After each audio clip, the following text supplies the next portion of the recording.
eu tinha que ir, eu não tinha que ir. E eu não estava 100% firme na igreja. Eu vinha por vir, participava das coisas, mas eu não estava firme na presença do Senhor. E isso complica muito mais quando não estamos na presença do Senhor. E eu estava na escola e liguei para minha mãe, estou passando mal, não estou me sentindo bem.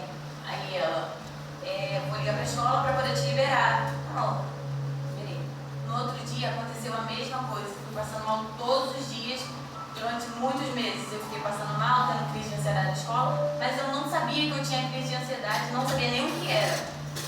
E aí, um certo dia, minha mãe levou para eu fazer um exame de eletrocardiograma e um cardio que eu fiz, né? Porque eu estava sentindo muita dor no peito e minha família tem esse negócio de coração grande e tal, e a gente ficou com medo de ser alguma coisa no coração. E aí eu fui fazer o exame, e lá, e a mulher falou que eu não tinha nada e tal, que poderia ser uma crise de ansiedade. E até então nada, ela falou que poderia ser, mas ela não era especializada nisso, e que os sintomas que eu estava sentindo poderia ser isso. E aí eu fui para a escola novamente, no outro dia, passei mal de novo, aí voltei para casa. Sempre saindo cedo, porque eu sempre tive crise de ansiedade. E aí, minha mãe teve um dia que eu tive uma crise muito forte, e aí minha mãe falou, Dalila, vou ligar para sua irmã para ela te levar lá no UPA e você vê o que é isso daí e tal.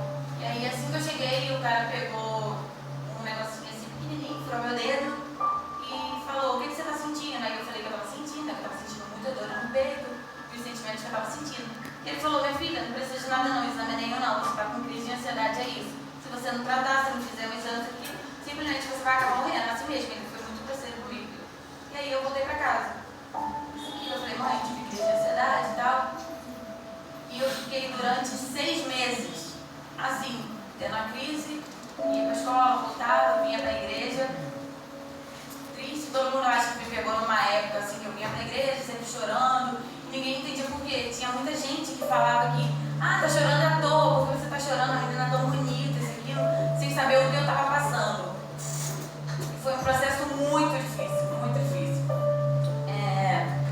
Dentro desse período, eu tive um relacionamento e terminei, e foi mais difícil ainda, porque, como se diz, não foi tipo, a gente terminou na amizade, só que foi muito conturbado durante algumas coisas, entendeu? E acabou me ferindo. Só que esse não foi o motivo de ter gerado a minha depressão. E eu também já estava muito desanimada e tal, e isso, muitas coisas acarretaram.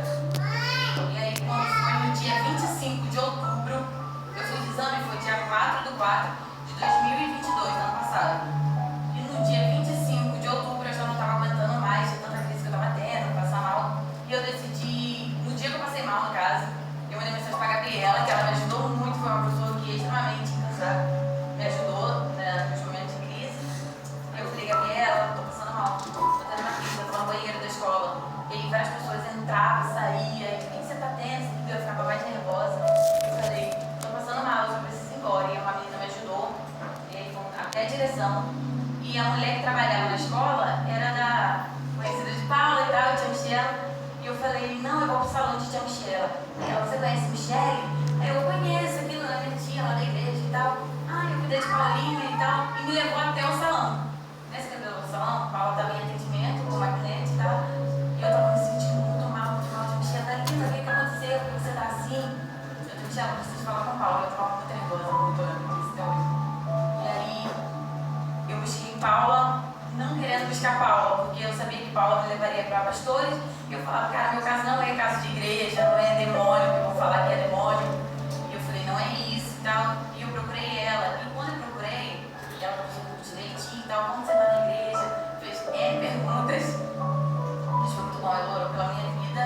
E no mesmo dia, ela me levou até o bispo e a pastora Estela, que me ajudou também bastante. E a pastora orou por mim e falou que ia procurar pessoas que pudessem me ajudar, psicólogo, psiquiatra e tal. E ela me ajudou e foi assim. Aí hoje eu faço consulta com a doutora Rani. E foi graças a ela, a Paula, a Gabriela, a minha mãe, que se não fosse por eles, hoje eu não estaria aqui, porque foram pessoas que me ajudaram bastante. Mariana, que me buscava na escola direto, agora eu passava mal. E se não fosse por eles, é amor de Deus, primeiramente, cuidando de mim, eu não estaria aqui hoje, porque muitas das vezes, quando eu tinha meu momento de crise, o primeiro pensamento que eu tinha era, eu vou acabar com isso. porque era a única saída que eu via naquele momento. Eu falava, é isso que vai me tirar, vai acabar com minhas dores, ninguém vai precisar se preocupar, porque eu me sentia, eu sentia que eu estava atrapalhando as pessoas. Minha mãe muitas vezes, de madrugada, eu não dormia, né? À noite eu não dormia e tal. E aí, tipo, era muito conturbado, meu sono e tal, era muito punk, minha mãe, e eu escrevia. Minha mãe não sabe disso, ninguém sabe. E eu comecei a escrever no meu bloco de nota coisas que eu estava sentindo, o porquê disso, e teve uma que eu escrevi pedindo socorro a Deus. Foi um momento que eu não estava aguentando mais e eu falei, Deus, por favor, me leva. Seja que for, eu sei que eu não estou pronta, eu sei que não estou preparada. Se é um inferno, eu aceito isso. Porque, gente, era uma dor tão insuportável. É um sentimento muito ruim que você tem.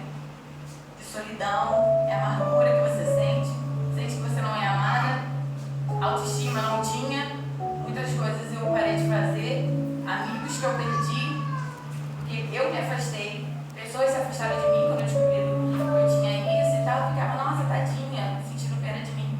Eu me sentia mal com essas coisas.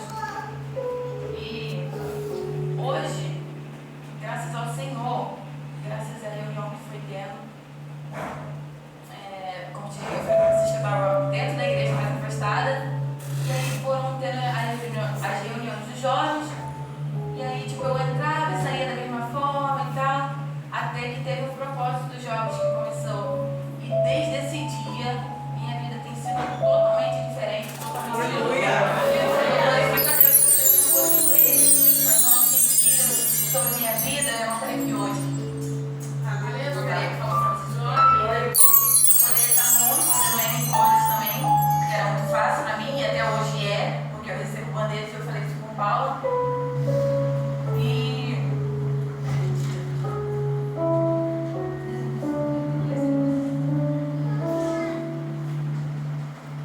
depois que eu comecei a vir na reunião de jovens, foram tendo as palavras, eu fui me interessando por algumas coisas, e eu falei, nossa, que legal. E aí começaram a surgir temas, assuntos, e aí eu ia me interessando mais e mais. Eu falei, nossa, eu acho que finalmente eu vou entrar na igreja de verdade, não vou sair. Só que, tipo, não foi assim. Eu fiquei naquele momento, foi coisa de momento pra mim, e eu usei novamente. Aí eu fui falando de novo, e aí as reuniões começaram a dar mais certo ainda, e eu continuei vindo, entendeu? E eu não tinha o hábito de estar orando a todo momento, eu não tinha o hábito de estar orando quando eu ia dormir, isso, aquilo, e minha irmã falava muito isso no meu ouvido e tal. Eu tenho lutado ainda contra muitas coisas, mas eu creio que o Senhor ainda vai fazer mais e mais na minha vida. Ele já começou a fazer. Aleluia. E hoje eu falando do Senhor, Deus falou comigo, entendeu? Que eu não sei o que vocês estão passando, eu não sei qual é o problema, mas Ele é o Deus do impossível, Ele é o Deus do não faz, e Ele continua do lado. Quando eu achei que era impossível pra mim, não foi, né?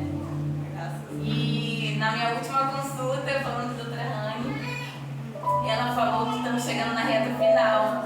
E para a glória do Senhor,